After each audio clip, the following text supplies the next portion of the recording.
Magandang umaga sa'yo, Ate Che. Dito sa Siquijor, hindi lang dagat at magagandang tanawin ang kilala ng lahat. Ang bawat sulok, bawat puno, at bawat lumang gusali ay may dalang kwento. Kwentong ibinubulong lang at sinasabi lang kapag gabi na at nakasarado na ang lahat ng pinto. Sinasabi ng mga matatanda na ang mga lugar na inaakala nating ligtas at payapa ay siya ring pinagtambayan ng mga taong iba ang ugali at may tinatagong kalikasan. Hindi sila mga nilalang na guni-guni lang. Nakikita mo sila sa araw, nakakahalo ninyo sa palengke o sa misa. Pero kapag bumabalot na ang dilim, lumalabas ang tunay nilang anyo at hangarin. Ito ang kwento ng pamilya namin at ng gabing hinding-hindi ko makakalimutan. Ako si Lumen. Dito kami nakatira sa pinakagitnang bahagi ng aming baryo. Kapag gabi na, talagang nababalot ang lugar namin ng kadiliman dahil wala namang streetlight sa paligid. Tanging buwan at bituin lang ang nagsisilbing liwanag. Kasama ko dito sa bahay ang asawa kong si Ricardo at ang aming mga anak na sina Damian, 12 taong gulang, at si Jillian, 10 naman. Kasama rin namin ang aking mga magulang, si Nanay Prudencia at si Tatay Fabian. Sila ang lola at lolo ng mga anak ko, at sila ang nakakaalam ng lahat ng bagay na dapat naming katakutan sa lugar na ito. Tuwing linggo, pumupunta kami sa bayan. Dumadaan muna kami sa lumang simbahan na gawa sa bato. Matanda na at tila nakamasid na sa maraming henerasyon. Sa tapat nito ay ang plaza, at sa gilid naman ay ang playground. Pero tanaw man sa ikalawang palapag ng bahay namin, lugar na masaya at mainay kapag araw. Puno ng mga batang nagtatawanan at naghahabulan. Pero ibarang pakiramdam kapag nagdidilim na. Yung mga lugar na ito, kapag wala ng tao at sarado na ang mga tindahan, nagiging tahimik ng sobra. Tila may mga matang nakamasid mula sa mga madidilim na sulok at sa likod ng matatandang puno. Dito nagsisimula ang pangamba, dahil alam namin na may mga taong doon nagtatambay kapag gabi na, naghihintay lang ng pagkakataon. Isang gabi, mga 11:00 na yata noon, mahimbing na kaming natutulog nang bigla akong magising. Napansin kong wala sa tabi ko si Damian. Nakarinig ako ng mahihinang yabag at paggalaw sa labas ng bahay. Agad akong bumangon at sumilip sa siwang ng dingding na gawa sa kawayan. Nakita ko ang anino ng anak ko, nakatayo sa ilalim ng puno ng mangga, sa tapat ng aming bakuran. Umiihi pala siya. Nang gabing iyon, kakaiba ang ihip ng hangin. Napakalamig, tila tumatagos hanggang sa buto, at parang may dalang amoy. Amoy na hindi ko maipaliwanag, parang pinaghalong nabubulok na dahon, lupa, at matapang na amoy ng gamot o lason. Amoy na pamilyar sa amin. Amoy na laging sinasabi ni Nanay Prudencia, na senyales na may malapit na. Nag-aabang lang sa dilim. Bigla akong kinabahan ng husto, dahil napansin kong hindi gumagalaw si Damian. Nakaharap siya sa direksyon ng daan, papunta sa simbahan. Kung saan tanaw, mula dito, ang madilim na bahagi ng plaza at ng playground dahil sa liwanag ng buwan. Tila may nakikita siyang bagay o mga bagay sa gitna ng kadiliman. Nanatili siyang nakatayo, parang nakatulala at hindi makakilos. Tila may humahatak sa kanyang atensyon palayo sa amin.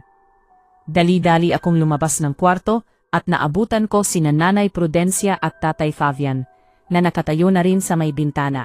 Seryoso, alerto, at namumutla ang mukha. "Inay, Tay, tingnan niyo po si Damian," bulong ko. Nanginginig na ang buong katawan ko sa takot. Lumapit si Nanay at hinawakan ako sa braso, mahigpit at parang ayaw niya akong hayaang sumigaw o gumawa ng ingay. "Huwag kang maingay, Lumen. Huwag mo siyang tatawagin ng malakas. Nakikita na niya sila o baka naririnig na niya sila." Hinihigop na nila ang isip niya. "Ano po sila? Sino po yan?" tanong ko, habang hindi ko maalis ang tingin sa anak ko sa labas. "Yung mga nilalang na nagtatavo sa dilim," sagot ni Tatay Fabian, mahina pero malinaw at mabigat ang tono. "Kanina pa ako nakakaramdam ng kakaiba. Alam mo naman ang ugali nila, di ba? Hindi sila gaya nating mga tao na tuwid maglakad. Yung iba sa kanila, yumuyuko ng sobra. Halos nakadapa na sa lupa, habang gumagalaw para hindi makita ang kanilang anino. Mabilis silang kumilos, parang gumagapang. Mahilig silang magtambay sa mga madidilim na sulok ng plaza, sa likod ng lumang simbahan, o sa ilalim ng mga estruktura sa playground kapag wala ng tao. Doon sila naghihintay kung sino ang mapagkakaluhan nila. Lalo na ang mga batang nag-iisa o walang bantay, gaya ni Damien na yon. Nakita kong gumalaw ng kaunti si Damien. Parang paatras ang hakbang pero nakaharap pa rin sa dilim. Parang may tinatawag sa kanya, hindi malakas, parang huni lang ng hangin o boses ng pamilyar na tao. Pero alam naming paraan yon, para lapitan sila ng biktima, o kaya ay para manatili itong nakatayo at paralisado sa kinatatayuan.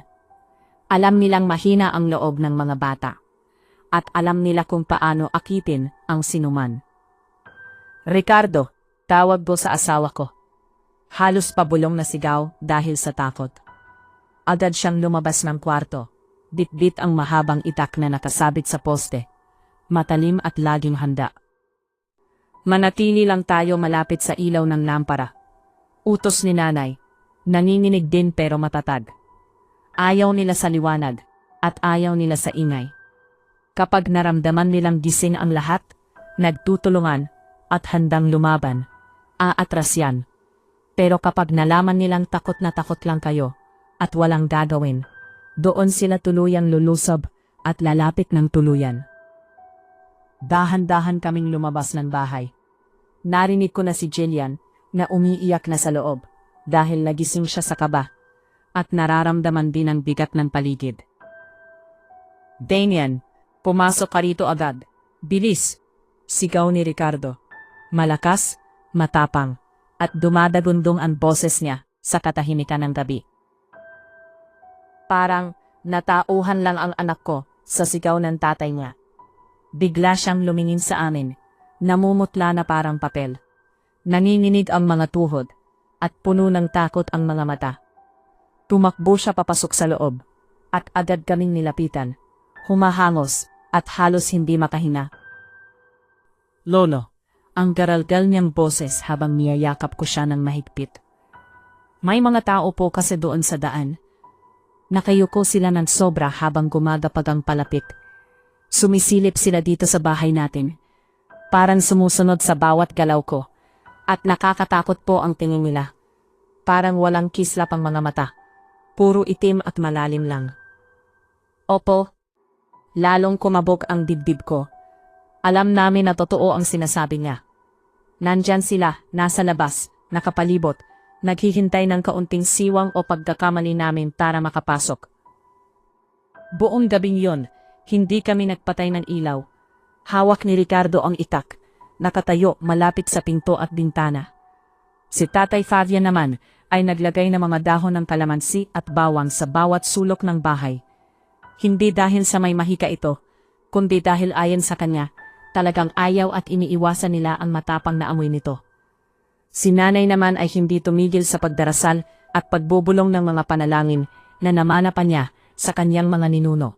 Mga salitang alam naming nagbibigay sa amin ng proteksyon at lakas. Opo, mula noon, hindi na namin hinahayaang lumabas pa ang sino man sa amin kapag gabi na.